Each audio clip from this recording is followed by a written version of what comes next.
Katanya kuda laut mengaku sebagai pengacara profesional, pengacara papan atas. Tapi kok sikapnya koyo ngono, tidak mencerminkan etika yang baik. Interaksi Hotman Paris dengan Razman Nasution di PN Jakarta Utara pada Kamis 6 Februari 2025 sedang menjadi topik hangat di media sosial. Seperti diketahui, Hotman Paris menghadiri sidang kasus dugaan pencemaran nama baik dengan tersangka Razman Nasution sebagai saksi pelapor. Dia hendak mengutarakan kesaksiannya ke majelis hakim. Kendati demikian, agenda persidangan harus dihentikan lantaran Razman Nasution bertindak tidak kooperatif. Dia memprotes keputusan majelis hakim untuk menggelar persidangan secara tertutup. Pasca majelis hakim memutuskan untuk menghentikan persidangan, Razman Nasution langsung mendatangi Hotman Paris yang sedari tadi duduk di kursi saksi.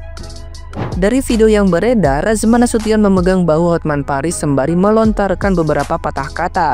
Dia diduga mengutarakan ekspresi kekesalan kepada Hotman Paris. Di lain pihak, Hotman Paris spontan menyingkirkan tangan Razman Nasution saat bahunya dipegang. Tidak hanya itu, Hotman Paris juga tetap terduduk tenang dan tidak menunjukkan gestur terprovokatif saat diduga diintimidasi Razman Nasution. Hotman Paris baru bangkit dari kursinya setelah diamankan oleh petugas PN Jakarta Utara. Dia kemudian diarahkan untuk meninggalkan ruang persidangan. Potongan video detik-detik kerusuhan sidang Razman Nasution atas kasus dugaan pencemaran nama baik ini viral di media sosial. Perihal itu, sejumlah netizen yang budiman turut memberikan respon dan komentar yang beragam. Sebagian netizen yang berbakti tampak menyoroti sikap tenang Hotman Paris. Nah, gimana nih menurut netizen yang terhormat? Silahkan berkomentar ya. Bentar, itu kok udah Zuma kok rese banget sih di persidangan. Petantang, tenteng, ada juga sampai yang naik-naik meja. Gila ya, minus etika, gak punya sopan santun, naik-naik meja. Kau pikir mau kungfu? Hargain dong orang lain, itu ruang persidangan loh. Basicnya gak punya sopan santun, susah. Kenapa yang namanya Bang Razman selalu bikin kehebohan di jagat dunia media? Ini perihal beliau itu tantrum sebelum sidang dimulai. Ini perkara dia itu lagi diaduin sama si Hotman Paris. Jadi gue bingung nih kelakuan ini. Ini nggak cuman beliau aja nih, si Bang Razman doang yang tantrum, tapi beserta anggota dari para pengacaranya. Ini heboh gitu, nggak cuma sampai di situ doang.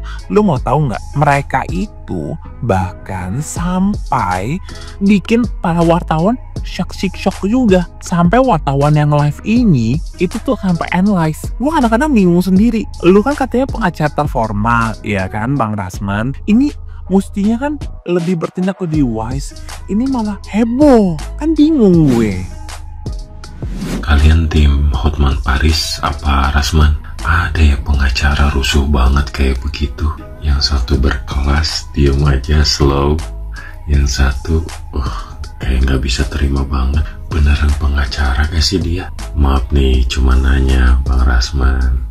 Udah gitu, sehabis sidang tersebut bikin klarifikasi, minta hakim diganti. Kalau hakimnya bersikap yang sama, bertindak yang sama, dan ambil putusan yang sama, gimana nanti ganti lagi? Sampai kapan gonta-ganti terus? Ini pendapat dan opiniku. Apa pendapat kalian? Kalian tim Hotman apa tim Razman? Go!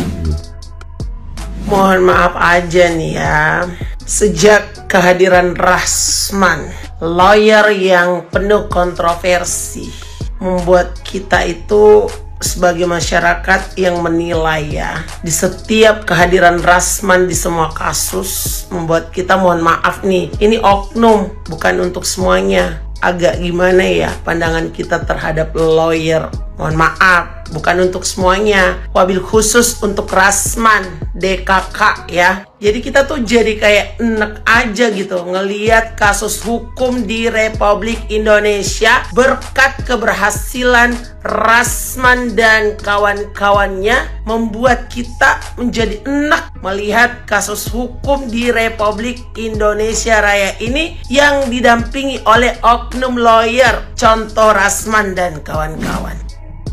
Perilaku atau tindakan Razman Arif Nasution di dalam persidangan atas dugaan tindak pidana pencemaran nama baik kepada Hotman Paris tidak mencerminkan dia sebagai pengacara. Dari sini kita melihat ternyata Rasman tidak paham hukum acara. Rasman tidak paham tata tertib persidangan. Pertanyaannya, perbuatan Rasman itu apakah ada konsekuensi hukum?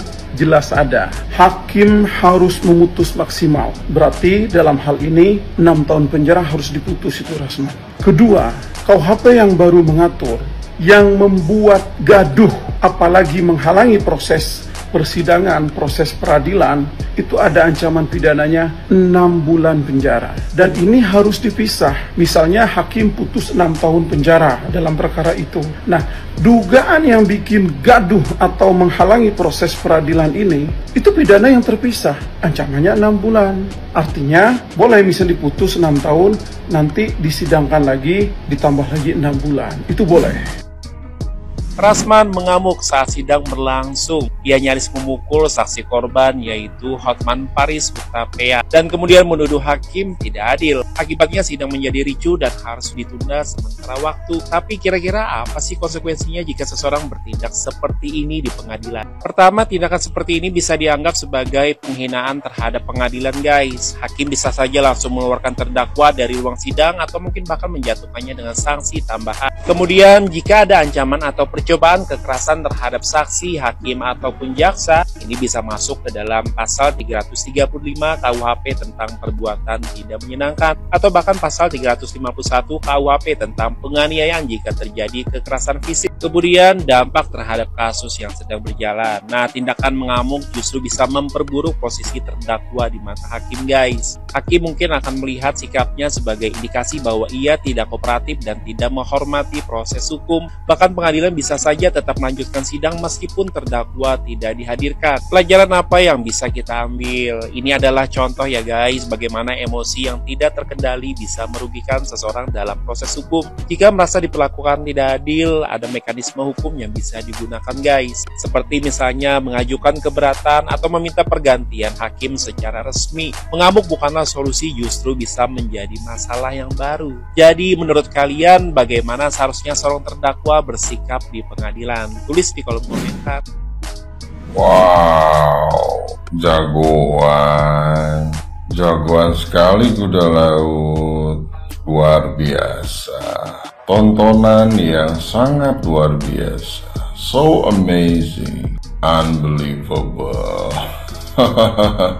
Katanya kuda laut mengaku sebagai pengacara profesional, pengacara papan atas, tapi kok sikapnya koyongono, tidak mencerminkan etika yang baik sebagai seorang advokat. Dan ini bukan tontonan yang baik untuk masyarakat, bukan edukasi yang tepat dan cermat yang diperlihatkan kepada masyarakat. Sungguh-sungguh memalukan. Ya, membuat kegaduhan di pengadilan, membuat keributan di pengadilan, bahkan ada anggota tim dari kuda laut menaiki meja persidangan. Luar biasa, sangat-sangat luar biasa. Kita semua diperlihatkan dan dipertontonkan hal yang memalukan. Seharusnya seorang advokat mampu menjaga etika secara personal maupun etika secara profesi. Namun sayang yang diperlihatkan malah sebaliknya. Ada cukup banyak teriakan yang sebenarnya tidak pantas untuk dilakukan. Bahkan ada begitu banyak sikap yang tidak patut untuk dilakukan. Kalaupun tidak merasa puas dengan jalannya persidangan atau sikap dari majelis hakim dan lain sebagainya, ada mekanisme yang bisa dilakukan, bukan dengan cara-cara barbar seperti itu. Maka sepertinya harus kita pertanyakan ulang terkait keilmuan maupun pengetahuan serta status advokat dari yang bersangkutan. Karena rasanya apa yang dilakukan tidak mencerminkan seseorang yang berintelektual, tidak mencerminkan seseorang yang paham akan tata tertib dalam jalannya persidangan. Apa yang dilakukan oleh yang bersangkutan bisa dianggap menghina majelis hakim dan menghina pengadilan. Dan itu ada konsekuensi hukum. Ya, namun minimal maksimal kita semua semakin paham berada di manakah level seseorang tersebut, baik secara pengetahuan, keilmuan, profesi, maupun etika, adab, dan sopan santun. Minimal semakin paham. Ya, mungkin saja yang bersangkutan lupa sarapan, lupa ngopi, hingga lupa minum obat, hingga pada akhirnya penyakit bawaannya kambuh secara mendadak. Ya, hingga pada akhirnya tantrum kagak jelas. Dan mungkin saja yang bersangkutan sedang mengalami PMS, ya mungkin mendekati fase haid. Ini mungkin loh.